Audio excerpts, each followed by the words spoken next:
So many people have bought into real estate and eventually made mistakes, which were really costly, and eventually made them lose their funds and wasted time and a whole lot. And due to this, they actually do regret their decision. While people that did it right were able to benefit from it. What is it today? And I'm going to reveal to you 5 mistakes which you should avoid while going into the real estate market. The first one is failure to perform due research. In as much as it seems minute, it's a very serious issue, especially in the real estate industry. What do I mean by that? Due diligence is when probably you make your research, not just based on what you are told, but you make your research and you confirm and know what it is before you go into it. I have an incident of someone, an actor actually. She bought a property then while she was younger. She was happy she bought a property that okay, probably when she retires, she'll be able to sell it off and have a means of cash flow or something like that. And recently she got there so that someone else has already built a land on the property. Would you imagine that?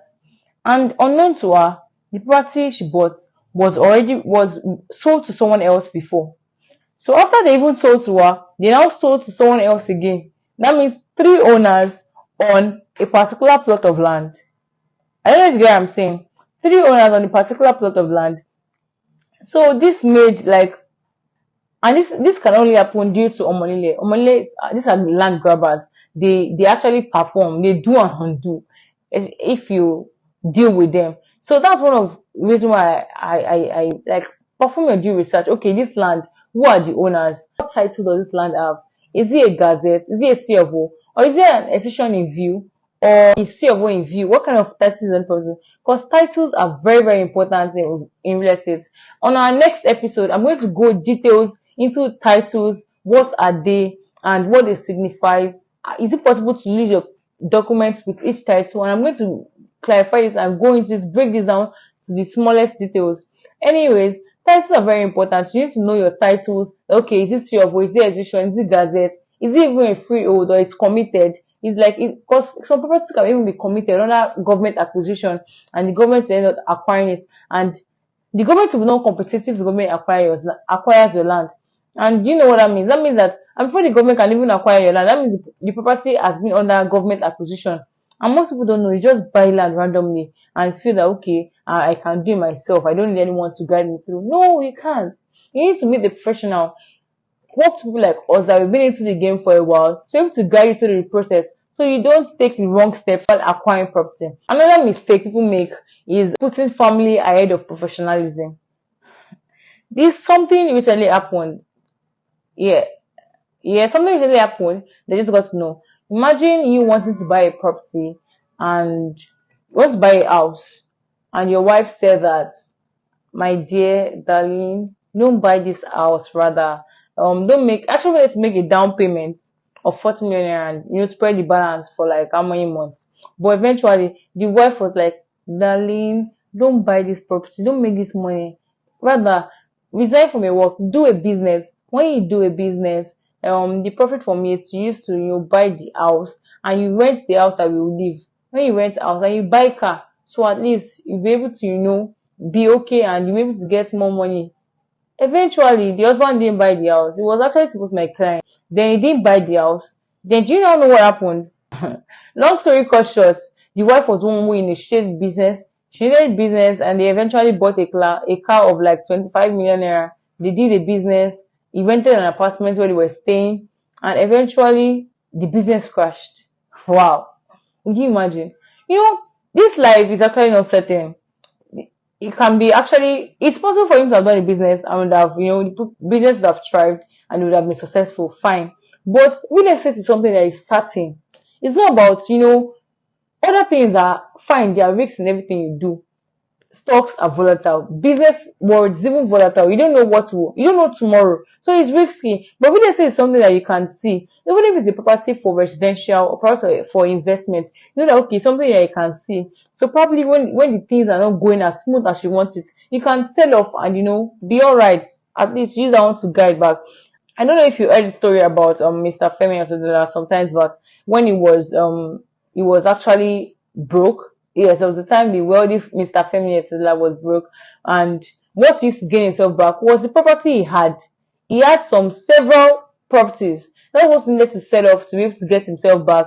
Doing the oil crash or something like that. I can't really remember. But yes, it was broke and it was real estate that he had. Imagine he didn't get real estate when he was still at his best, when he was at his boom stage. What would have happened? What would have been to gain himself back to be the same famous that you know right now? And they're all love. Like, imagine you putting family ahead. That's why I say I actually recommended the property to him. He was actually interested because he loved the property. But eventually he said, oh, his wife said he shouldn't take property. There's also one instance. I actually like sharing instance of my clients because there's a particular property. It's actually located at Ekpe, opposite the popular Isimi Lagos. Then Isimi Lagos was selling for like 30 million naira per plot. Right now, Isimi Lagos is selling for like 150 thereabouts or 100 million thereabouts. The property side was launched for 2.5 million naira. I told the woman, she was my client, she's in diaspora. I said, Mommy, this property is actually really good and it's located by the roadside and it's really good. He said, she was interested. She told her husband. Her husband said, my dear, don't buy all those places. All those places are too far. Don't buy them. You don't need them. You're not in Nigeria. Why do you need them? Do you know that property is worth currently over 9 million naira? And it's not even like up to a year. I don't think it's up to a year. When I called her my mom, when I told my mom this. And she was a client in that person, like, well, I didn't mean she knew. She would have listened to what I said and gone. Because she wanted to go with an acre. An acre is 6 plots. But imagine she just said let her just do 1 plot as benefit of doubt. Imagine. Though I know that she actually benefited from it, but then imagine the benefit she would have had. I didn't mean she went with a professional and not putting family ahead of professionalism. So that's one mistake people make that make them regret in the long run. Or you want to buy a property and you're saying, oh, my brother is there, my sister is there. No, when the going gets tough, if you cannot sue your brother, you cannot sue your nephew, you cannot sue your sister. If he's a professional, you'll be like, okay, we had an agreement. So this you didn't keep to the agreement. You can sue the person if you want, because it was an agreement. Everything is legally binding. But between your sibling, your family, it's not legally binding. So when you lose your money, is auntie sorry, uncle sorry. You have nothing else to do aside receiving sorry. Then the third one is failure to plan. Failure to plan. This actually has to do with before you take any step in life, not even about buying properties. You need to be able to plan, sit down, sketch out your plan. What do I want to do? What do I want to achieve with this step I want to take? Okay, you want to invest. Okay, what's in the near future? What do I want to use property for? Do I want to use it for investment or residential purpose? Do I want to use this property to generate passive cash flow now, or I want it to generate cash for me in the future? Do I want to live in this property now? I want to live this property for my children in the nearest future. What do I want this property? If you want to live if you want it in a commercial area, not saying that you want to build a house now that you live. You are now going to probably a place that is for investment. No, you need to plan. So you know that you won't regret and be like, oh, you want to resell within how many weeks of you just buying. What do you want to use property for? Sit down and think, okay, how much do I have? Where can I get what I want? Where do what I have can get me something in where I want? Is it possible? You need to do its analysis. And if you are confused on the steps to go about, you can actually talk to a registered consultant like myself that knows to take you through the process and help you go through that stage by answering some vital questions which are necessary for you before you acquire any property. Then I'm also going to talk about emotional sentiments.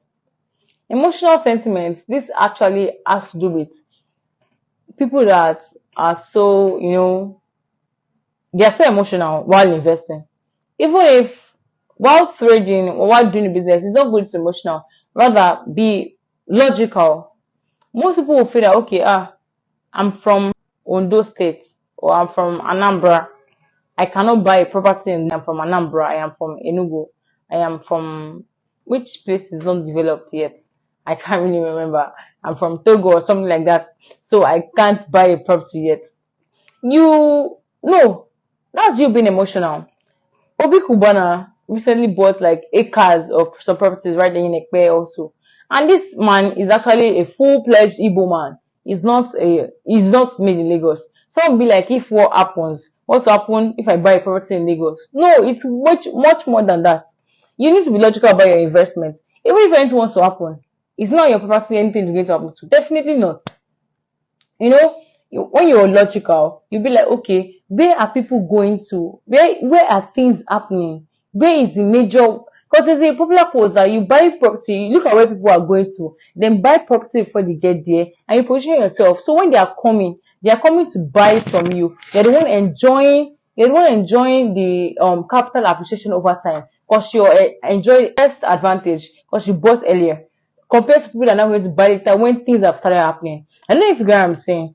And most people are actually so emotional and they'll be like, okay, I don't want to buy property because I'm not from there or because I'm not from the West. No, you don't do that. You be logical and do your analysis. Okay, where are people going to? Then you buy there. But imagine a person that bought property around the Bajileki like 2 years ago. He bought for like 1.5 million naira thereabouts. And someone that bought in his village somewhere in Iwo, in Ondo or forever. And he said, because I'm not from Lagos, I'm not from Bajileki. That property right now would have done, because I know due to the impact of the Lekki International Airport in Ibejileki right now, those property days have gone like close to times five, if I'm correct.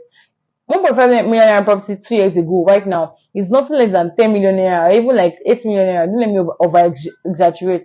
Yes, 8 to 10 million naira. That's the private property now. And compared to the property that you bought in the bush in your village, what is happening in your village? What is going on in your village? I want to buy property. You're emotionally sentimental rather than you being logical.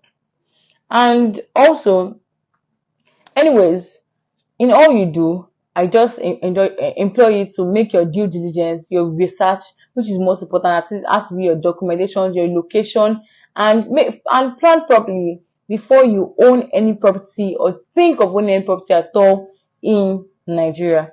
I truly refer you to the review. So if you need any consultation or any inquiries, call the number on your screen. Subscribe to the channel for more valuable content. I truly refer you to the review. Have a good day ahead.